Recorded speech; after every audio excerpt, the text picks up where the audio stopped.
Praise the Lord. Hallelujah.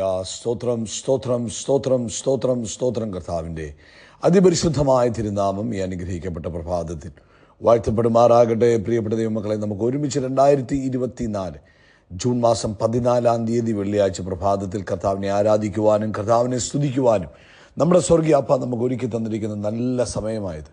സന്തോഷത്തോടെ ആനന്ദത്തോടെ ചില സമയങ്ങൾ നമുക്ക് കർത്താവിന് സ്തോത്രം ചെയ്യാം. Hallelujah hallelujah hallelujah. യഹോവ നല്ലവനല്ലോ, അങ്ങയുടെ ദയ ഇന്നും എന്നേക്കുമുള്ളത്. സ്തോത്രം സ്തോത്രം സ്തോത്രം സ്തോത്രം സ്തോത്രം സ്തോത്രം. കർത്താവ് നമുക്ക് ചെയ്ത എല്ലാ ഉപകാരങ്ങൾക്കായിട്ട് നമുക്ക് കർത്താവിന് സ്തോത്രം പറയാം. ഒന്ന് ചിന്തിച്ച് നോക്കി, കഴിഞ്ഞ പകൽക്കാലം കർത്താവ് നമ്മളെ അത്ഭുതമായി നടത്തിയില്ലേ? കൈകളെ ഉയർത്തിപ്പിടിച്ചിട്ട് കഴിഞ്ഞ പകൽക്കാലം ഒന്ന് ഓർത്തിട്ട് ദൈവത്തിന് സ്തോത്രം പറഞ്ഞാണ്ട് സ്തോത്രം. കർത്താവിന് സ്തോത്രം, കർത്താവിന് സ്തോത്രം, കർത്താവിന് സ്തോത്രം, കർത്താവിന് സ്തോത്രം, കർത്താവിന് സ്തോത്രം സ്തോത്രം. കർത്താവേ, അങ്ങയുടെ കൃപയ്ക്കായിട്ട് കരുണയ്ക്കായിട്ടൊക്കെ സ്തോത്രം. അങ്ങയുടെ കരുതലിനായിട്ട് സ്തോത്രം. അങ്ങ് ഞങ്ങളെ പരിപാലിച്ചതിനായിട്ട് സ്തോത്രം. തന്ന എല്ലാ നന്മകൾക്കും നന്ദി പറയുന്നു. പോയ രാത്രികാലം സ്വസ്ഥമായി ഉറങ്ങുവാൻ കർത്താവ് സഹായിച്ചില്ലേ? ഓർത്ത് നോക്കിയേ, കർത്താവിൻ്റെ കൃപയല്ലായിരുന്നു രാത്രിയിലുള്ള സംരക്ഷണം. കർത്താവിന് കരങ്ങളെ ഉയർത്തി സ്തോത്രം പറഞ്ഞാണ്ട് സ്തോത്രം സ്തോത്രം സ്തോത്രം സ്തോത്രം സ്തോത്രം സ്തോത്രം സ്തോത്രം അപ്പാ സ്തോത്രം. ഈ പ്രഭാതത്തിൽ നമ്മളെ ആരോഗ്യത്തോടെ ഉണർത്തിയതിന് കർത്താവിന് നന്ദി പറ. കർത്താവെ, ഈ പ്രഭാതത്തിൽ ഞങ്ങളെ ആരോഗ്യത്തോടെ സൗഖ്യത്തോടെ എഴുന്നേൽപ്പിച്ചതിന് കർത്താവിന് നന്ദി പറയുന്നു. കർത്താവിന് സ്തോത്രം, കർത്താവിന് സ്തോത്രം, കർത്താവിന് സ്തോത്രം, കർത്താവിന് സ്തോത്രം സ്തോത്രം സ്തോത്രം സ്തോത്രം. ഈ പകൽക്കാലം ക്രിസ്തുയേശുവിൽ ഞങ്ങളെ ജയോത്സവമായി നടത്തുന്ന ദൈവത്തിന് താങ്ക് യു. നന്ദിയോടെ സ്തോത്രം അപ്പ. Thank you Lord. നന്ദിയോടെ സ്തോത്രം അപ്പ. Thank you Lord. നന്ദിയോടെ സ്തോത്രം സ്തോത്രം സ്തോത്രം സ്തോത്രം സ്തോത്രം. കർത്താവെ, അങ്ങേ ഞങ്ങൾ ആരാധിക്കുന്നു, അങ്ങേ ഞങ്ങൾ സ്തുതിക്കുന്നു. ഞങ്ങളോടുള്ള അങ്ങയുടെ കരുണയ്ക്കായിട്ട് സ്തോത്രം, ഞങ്ങളോടുള്ള അങ്ങയുടെ കൃപയ്ക്കായിട്ട് സ്തോത്രം, ഞങ്ങളോടുള്ള അങ്ങയുടെ വാത്സല്യത്തിനായിട്ട് സ്തോത്രം. ഓരോ നാളും ഞങ്ങളെ കൈപിടിച്ച് നടത്തുന്ന ദൈവകൃപയ്ക്കായിട്ട് സ്തോത്രം ചെയ്യുന്നു. ഹല്ലേലൂയ. Thank you Lord. 63 സങ്കീർത്തനത്തിൽ പറയുന്നു, കർത്താവേ, അങ്ങ് എൻ്റെ ദൈവം, അധികാലത്ത് ഞാൻ അങ്ങേ അന്വേഷിക്കും. വെള്ളമില്ലാതെ ഉണങ്ങി വരേണ്ട ദേശത്ത് എൻ്റെ ഉള്ളം നിനക്കായി ദാഹിക്കുന്നു, എൻ്റെ ദേഹം നിനക്കായി കാംക്ഷിക്കുന്നു. പ്രിയപ്പെട്ടവരെ, നമുക്ക് കർത്താവിനെക്കുറിച്ച് നമുക്കൊരു വലിയ വാഞ്ച ഉണ്ടാകണം നമ്മുടെ ഉള്ളിൽ. ആമേൻ. ഈ പ്രഭാതത്തിൽ ആ ഒരു വാഞ്ചയോടുകൂടെയല്ലേ നിങ്ങൾ ഈ സന്ദേശം കേൾക്കുന്നത്? ആമേൻ. ആഗ്രഹം ഭയങ്കര ആവശ്യമാണ്. നമുക്ക് ദൈവത്തെക്കുറിച്ചുള്ള ആഗ്രഹം വലുതായിരിക്കണം. എങ്കിൽ മാത്രമേ കർത്താവിൽ നിന്ന് വലുത് പ്രാപിക്കാൻ കഴിയത്തുള്ളൂ. അവൻ മുൾപ്പടർപ്പിൽ തീ കണ്ടിട്ട് മോശ ആ തീ കണ്ടപ്പോൾ എന്താണെന്ന് അന്വേഷിക്കാൻ പോയത് കൊണ്ടാണല്ലോ ആ നിയോഗങ്ങൾ പ്രാപിക്കാൻ കഴിഞ്ഞു. ഇതുപോലെ നമുക്ക് കർത്താവിനെക്കുറിച്ച് വലിയ ആഗ്രഹങ്ങളുണ്ടാണ്. അങ്ങനെ നിന്റെ ബലവും മഹത്വവും കാണേണ്ടതിന് ഞാൻ വിശുദ്ധ മന്ദിരത്തിൽ നിന്നെ നോക്കിയിരിക്കുന്നു. നിന്റെ ദയ ജീവനേക്കാൾ നല്ലതാകുന്നു. എൻ്റെ അധരങ്ങൾ നിന്നെ സ്തുതിക്കും. എൻ്റെ ജീവകാലമൊക്കെയും ഞാൻ അങ്ങനെ നിന്നെ വാഴ്ത്തും. നിന്റെ നാമത്തിൽ ഞാൻ എൻ്റെ കൈകളെ മലർത്തും. ഹല്ലേലൂയ. എൻ്റെ ജീവകാലമൊക്കെയും ഞാൻ കർത്താവിനെ വാഴ്ത്തും. കാര്യങ്ങളെ ഉയർത്തി അല്പസമയം കർത്താവിന് സ്തോത്രം പറഞ്ഞാണ്ട് 6-ാമത്തെ വാക്യം പറയുക, എൻ്റെ പ്രാണന് മജ്ജയും മേധസ്സും കൊണ്ടെന്ന പോലെ തൃപ്തി വരുന്നു. എൻ്റെ വായ് സന്തോഷമുള്ള അധരങ്ങളാൽ നിന്നെ സ്തുതിക്കുന്നു. ഈ പ്രഭാതത്തിൽ സന്തോഷമുള്ള അധരങ്ങളാൽ കർത്താവിന് സ്തോത്രം പറഞ്ഞാട്ടെ. യഹോവ നല്ലവനല്ലോ, അങ്ങയുടെ ദയ ഇന്നും എന്നേക്കുമുള്ളത്. ചേർന്ന് പ്രാർത്ഥിക്കാം. എല്ലാവരും പ്രാർത്ഥനയ്ക്കായിട്ട് ഒരുങ്ങിയാട്ടെ. പിതാവേ, അനുഗ്രഹിക്കപ്പെട്ട നല്ല സമയത്തിനായിട്ട് സ്തോത്രം. അപ്പോൾ ഞങ്ങൾ ഒരുമിച്ച് യേശുക്രിസ്തുവിൻ്റെ നാമത്തിൽ അങ്ങേക്ക് സ്തോത്രം ചെയ്യുന്നു, അങ്ങയെ സ്തുതിക്കുന്നു, അങ്ങയെ വാഴ്ത്തുന്നു. ഇന്ന് ഈ ശബ്ദം കേൾക്കുന്ന എല്ലാവർക്കും വേണ്ടി ഞങ്ങൾ ഒരുമിച്ച് പ്രാർത്ഥിക്കുന്നു. നസറേനായ യേശുക്രിസ്തുവിൻ നാമത്തിൽ ഈ ശബ്ദം കേൾക്കുന്ന എല്ലാവരും അനുഗ്രഹിക്കപ്പെടട്ടെ. അവരുടെ ആവശ്യങ്ങൾ അങ്ങയുടെ കൃപയുണ്ടാകട്ടെ. കർത്താവേ, അവരുടെ ഭാരങ്ങളിൽ അങ്ങ് ഇറങ്ങി വരുന്നതിനായിട്ട് സ്തോത്രം. രോഗികൾ ഇപ്പോൾ യേശുവിൻ നാമത്തിൽ അത്ഭുതകരമായി സൗഖ്യമാകട്ടെ. ആമേൻ. അസാധാരണമായ സൗഖ്യങ്ങൾ, രോഗത്താൽ ഭാരപ്പെട്ടിരിക്കുന്നവരുടെ മേൽ ഇപ്പോൾ തന്നെ വ്യാപരിക്കട്ടെ. വായ്ക്കകത്ത് അൾസർ വന്ന് ബുദ്ധിമുട്ടിയിരിക്കുന്നവർ യേശു ക്രിസ്തുവിൻ്റെ നാമത്തിൽ ഇപ്പോൾ സൗഖ്യമാകട്ടെ.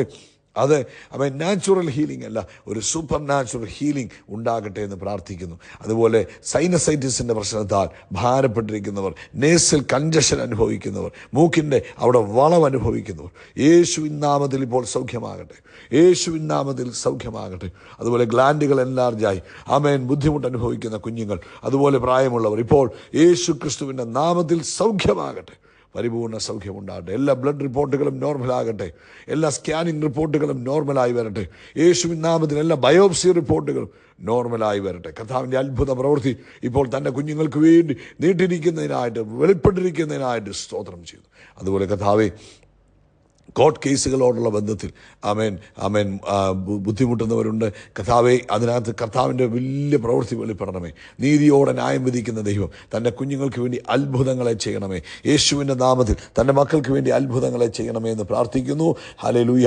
ദൈവത്തിൻ്റെ വലിയ പ്രവൃത്തി തൻ്റെ കുഞ്ഞുങ്ങൾക്ക് വേണ്ടി ഇന്ന് പൽക്കാലം വെളിപ്പെട്ടിരിക്കുന്നതിനായി സ്തോത്രം. അതുപോലെ കർത്താവേ, കുഞ്ഞുങ്ങളുടെ വിദ്യാഭ്യാസത്തിൽ അങ്ങയുടെ ഫേവർ ഉണ്ടാകട്ടെ. വിവാഹകാര്യത്തിൽ അങ്ങയുടെ കൃപയുണ്ടാകട്ടെ. ലോകവ്യാപകമായി നടക്കുന്ന കർത്താവിൻ്റെ വേലയിൽ അത്ഭുതങ്ങൾ നടക്കട്ടെ. പ്രത്യേകിച്ച് ഇന്നത്തെ സഭായോഗം അനുഗ്രഹപൂർണ്ണമായി തീരട്ടെ. നാളെ കഴിഞ്ഞ് നടക്കുവാനുള്ള ഇൻ ഗ്ലോറി എന്ന മീറ്റിംഗ് ഏറ്റവും ശ്രേഷ്ഠമായി തീരണം. പ്രാർത്ഥന കേട്ടതിന് നന്ദി. സകല മഹത്വവും പുകഴ്ചയ്ക്ക് യേശു ക്രിസ്തുവിൻ്റെ നാമത്തിൽ തന്നെ. ആമേൻ, ആമേൻ, ആമേൻ. കർത്താവ് നിങ്ങളെ എല്ലാവരും ധാരാളമായിട്ട് അനുഗ്രഹിക്കട്ടെ. ദൈവത്തിൻ്റെ വലിയ കൃപയും സമാധാനവും സന്തോഷവും നിങ്ങളോടൊപ്പം ഉണ്ടാകട്ടെ എന്ന് പ്രാർത്ഥിക്കുന്നു. ഇന്ന് രാവിലെ ഇന്ത്യൻ സമയം 8:15 നമ്മുടെ ആരാധന ആരംഭിക്കുന്നത്. നിശ്ചയമായിട്ടും നിങ്ങളതിൽ പങ്കെടുക്കുവാൻ മറക്കരുത്. കർത്താവ് നിങ്ങളുടെ ജീവിതത്തെ മാറ്റിമറിക്കും. ഇന്ന് സങ്കീർത്തനം 30 5 വാക്യം നമുക്ക് വായിക്കാം. നമുക്കെല്ലാം സുപരിചിതമായ ഭാഗമാണ്. അവിടെ പറയുന്നു, കർത്താവിൻ്റെ കോപം ക്ഷണനേരത്തേക്കേ ഉള്ളൂ. അത് അപ്പന്മാർ മക്കളോട് ദേഷ്യപ്പെട്ടാലും അപ്പന്മാർക്ക് മക്കളോട് കോപമുണ്ടായാലും അത് ലോങ് ലാസ്റ്റിംഗ് അല്ല, അത് ക്ഷണനേരത്തേക്കേ ഉള്ളൂ. ഇതുപോലെ നമ്മുടെ കർത്താവിന് നമ്മളോടൊരു ദേഷ്യമുണ്ടെങ്കിലോ ഒരു വിഷമം ഉണ്ടായാലോ അത് ക്ഷണനേരത്തേക്കേ ഉള്ളൂ. അതെപ്പോഴും നമ്മൾ തിരിച്ചറിയണം കേട്ടോ. നമ്മുടെ ഉള്ളിൽ പിശാച് പറയും, നിന്നോട് കർത്താവിന് പിണക്കമാണ്, കർത്താവ് നിന്നോട് പിണങ്ങിയിരിക്കുക, കർത്താവിന് നിന്നോട് വെറുപ്പാണ്, കർത്താവിന് നിന്നോട് വിരോധമാണെന്ന് പറയും. പക്ഷേ വേദപുസ്തകം പറയുന്നില്ല, ക്ഷണനേരത്തേക്കേ ഉള്ളൂ. കർത്താവിന് പെട്ടെന്നുണ്ടായ ആ ഒരു ദേഷ്യം അത് ക്ഷണനേരത്തേക്കേ ഉള്ളൂ. എന്നിട്ട് പറയാം, കർത്താവിൻ്റെ പ്രസാദമോ ജീവപര്യന്തമുള്ളത്. കൈ ഉയർത്തി പറഞ്ഞ്, എന്നോടുള്ള ദൈവിക പ്രസാദം ജീവപര്യന്തമുള്ളതാണ്. എൻ്റെ മേലുള്ള ദൈവിക പ്രസാദം ജീവപര്യന്തമുള്ളതാണ്. എന്നിട്ട് പറയുന്നു, സന്ധ്യയെങ്കിൽ കരച്ചിൽ വന്ന് രാപാർക്കും, ഉഷസ്സിലോ ആനന്ദഘോഷം വരുന്നു. സന്ധ്യയെങ്കിൽ കരച്ചിൽ വന്ന് രാപാർക്കും. അപ്പോൾ ഉഷസ്സിൽ എന്ത് വരും? ആനന്ദഘോഷം വരും. ഇന്ന് പ്രഭാതത്തിൽ നീ സന്ദേശം കേൾക്കുമ്പോൾ ഒരുപക്ഷെ നിങ്ങൾ ഒരു വേദനയുടെ സാഹചര്യത്തിലൂടെ പോവുകയായിരിക്കാം, ഒരു വിഷമത്തിൻ്റെ അവസ്ഥയിൽ പോവുകയായിരിക്കാം. പക്ഷേ അതിനൊക്കെ കർത്താവിൻ്റെ വചനം പ്രകാരം ഒരു പർട്ടിക്കുലർ ലിമിറ്റഡ് ടൈമേ ഉള്ളൂ. എന്നാൽ രാവിലെ എന്താണ് വരുന്നത്? എന്ത് രാവിലെ വരുന്നത്? സന്തോഷമാണ് രാവിലെ വരുന്നത്. സന്തോഷമാണ് രാവിലെ വരുന്നത്. എല്ലാത്തിനും ഒരു സമയമുണ്ട്. ആകാശത്തിലുള്ള സകല കാര്യത്തിനും ദൈവം ഒരു സമയം വെച്ചിട്ടുണ്ട്. ആമേൻ. അതുകൊണ്ട് നിങ്ങളുടെ സന്തോഷത്തിൻ്റെ സീസണാണിത്. യേശു ക്രിസ്തുവിൻ്റെ നാമത്തിൽ ഡിക്ലെയർ ചെയ്യുന്നു, ഇത് ഇന്ന് ഈ സന്ദേശം കേട്ടുകൊണ്ടിരിക്കുന്ന ഓരോ മക്കളുടെയും സന്തോഷത്തിൻ്റെ സീസണാണ്. കാലങ്ങളെയും സമയങ്ങളെയും മാറ്റുന്ന ദൈവമെന്ന് ദാനിയേലിൻ്റെ പുസ്തകത്തിൽ പറഞ്ഞെങ്കിൽ നിങ്ങളുടെ കാലങ്ങളും സമയങ്ങളും മാറുന്നു. അവൻ സന്തോഷത്തിൻ്റെ സീസണിലേക്ക് കർത്താവ് നിങ്ങളെ കൊണ്ടുവരികയാണ്. ഇതൊക്കെ എപ്പോഴും ഓർത്തോണം, ഈ ദുഃഖവും നെടുവീർപ്പും ഒക്കെ താൽക്കാലികമാണ്. നിരാശയും കണ്ണുനീരും ഒക്കെ താൽക്കാലികമാണ്. ഒരു ദൈവവേദനെ സംബന്ധിച്ചിടത്തോളം ഏറ്റവും അധികം നീണ്ടു നിൽക്കുന്നത് എന്താണെന്നറിയാമോ? സന്തോഷമാണ്. ഹല്ലേലൂയ, സന്തോഷമാണ്. അതുകൊണ്ട് കർത്താവിനൊന്ന് സ്തോത്രം പറഞ്ഞാട്ട്, കർത്താവിനൊന്ന് സ്തോത്രം പറഞ്ഞാട്ട്, കർത്താവിനൊന്ന് സ്തോത്രം പറഞ്ഞാട്ട്. ദാവീദ് പറഞ്ഞതുപോലെ, ഞാൻ എല്ലാ കാലത്തും യഹോവയെ വാഴ്ത്തും. ചിലരൊക്കെ എന്നാ വരുമെന്നറിയാമോ? ഈ കഷ്ടകാലം വന്നു, പ്രശ്നം വന്നു, അതോടുകൂടി കർത്താവിനോടുള്ള ബന്ധം അങ്ങ് നിർത്തി. പിന്നെ പ്രാർത്ഥനയില്ല, ആരാധനയില്ല, കൂട്ടായ്മയില്ല. അങ്ങനെ ആകരുത്. കഷ്ടകാലവും പ്രയാസവും വരുന്ന സമയത്ത് ഓർത്തോണം, ഇത് തൽക്കാലത്തേക്കേ ഉള്ളൂ. പക്ഷെ ആ സമയത്ത് നിങ്ങൾ കർത്താവിനെ കൂടുതൽ വിളിച്ചോണം. കഷ്ടകാലത്ത് നീ എന്നെ വിളിച്ചപേക്ഷിക്കുന്ന കർത്താവ് പറഞ്ഞു. കഷ്ടകാലം വരുമ്പോൾ അയ്യോ കർത്താവിനെ അല്ലെ പിറുപിറുത്തോണ്ട് അല്ലെ ആരോടേലും പിറുപിറുത്തോണ്ട് മറുത്ത് നിൽക്കരുത്. ആ സമയത്ത് കർത്താവിനോട് കൂടുതൽ അടുത്ത് നിൽക്കണം. എന്നിട്ട് കർത്താവിന് സ്തോത്രം പറയണം. ദാവീദ് ചെയ്തതുപോലെ, ഞാൻ എല്ലാ കാലത്തും യഹോവയെ വാഴ്ത്തും. അവൻ്റെ സ്തുതി എപ്പോഴും എൻ്റെ നാവിന്മേലിരിക്കും. എപ്പോഴും, വല്ലപ്പോഴും അല്ല, എപ്പോഴും എൻ്റെ നാവിന്മേലിരിക്കും. അപ്പം എപ്പോഴും കർത്താവിൻ്റെ സ്തുതി നമ്മുടെ നാവിന്മേലിരിക്കണം. നമ്മൾ ദൈവത്തിന് സ്തോത്രം പറഞ്ഞുകൊണ്ടിരിക്കുക. വിശ്വാസത്തോടെ പറയണം, ഈ അവസ്ഥയ്ക്ക് ദൈവം മാറ്റം തരും. ഈ കണ്ണുനീരിപ്പോൾ മാറാൻ പോകുന്നതേ ഉള്ളൂ. ഈ കഷ്ടതയുടെ സമയം അധികം നിലനിൽക്കത്തില്ല. വളരെ വേഗത്തിൽ ദൈവം ഇതിന്മേൽ എനിക്ക് വേണ്ടി അത്ഭുതം ചെയ്യും. കാരണം സന്ധ്യയെങ്കിൽ കരച്ചിൽ വന്നു, രാപാർക്കും, ഉഷസ്സിലോ ആനന്ദഘോഷമാണ് വരുന്നത്. ആനന്ദത്തിൻ്റെ ഘോഷം വരികയാണ്. അത് വിശ്വാസക്കണ്ണാൽ കാണണം, വിശ്വാസക്കണ്ണാൽ പറയണം, വിശ്വാസക്കണ്ണാൽ ഡിക്ലെയർ ചെയ്യണം. നമ്മുടെ അബ്രഹാം പിതാവിനെ കുറിച്ച് പറയുന്നത്, അബ്രഹാം പിതാവ് എന്നാ ചെയ്ത്? അബ്രഹാമിനെ റോമർ 4:19-20 പറയുന്നു, അവൻ ഏകദേശം 100 വയസ്സുള്ളവനാകിയാൽ തൻ്റെ ശരീരം നിർജീവമായി പോയതും സാറയുടെ ഗർഭപാത്രത്തിന് നിർജീവത്വം ഗ്രഹിച്ചിട്ടും എന്ത് ചെയ്തില്ല? വിശ്വാസത്തിൽ ക്ഷീണിച്ചില്ല. കർത്താവ് പറഞ്ഞ വാഗ്ദത്തം നിവർത്തിക്കും, എൻ്റെ സ്ഥിതി മാറും, എനിക്ക് തലമുറയുണ്ടാകും, സന്ധ്യയെങ്കിൽ കരച്ചിൽ വന്ന് അവൻ അരാപാർക്കും എന്ന ഉഷസ്സിലോ ആനന്ദഘോഷം വരും. ദൈവത്തിൻ്റെ വാഗ്ദത്തങ്ങൾ അവിശ്വാസത്താൽ സംശയിക്കാതെ വിശ്വാസത്തിൽ ശക്തിപ്പെട്ട് ദൈവത്തിന് മഹത്വം കൊടുത്തു. ഇന്ന് പ്രഭാതത്തിൽ ഈ സന്ദേശം കേൾക്കുന്ന ദൈവവൈദ്യരെ, മാതാവേ, പിതാവേ, സഹോദര, സഹോദരി, നിങ്ങളുടെ സീസൺ കർത്താവ് മാറ്റുകയാണ്. അവൻ കാലങ്ങളെയും സമയങ്ങളെയും മാറ്റുന്നവൻ, ഇരുത്തുകയും എഴുന്നേൽപ്പിക്കുകയും ചെയ്യുന്നവൻ. ഇതാ നിങ്ങൾക്ക് വേണ്ടി അത്ഭുതങ്ങളെ ചെയ്യുകയാണ്. അതെ ഈ പ്രഭാതം നിങ്ങളുടെ സന്തോഷത്തിൻ്റെ പ്രഭാതമായി മാറുകയാണ്. നിങ്ങളുടെ ജീവിതത്തിൽ ദുഃഖങ്ങളുടെയും നെടുവീർപ്പുകളുടെയും കാലം നിങ്ങൾ മറന്നു പോകുന്നു.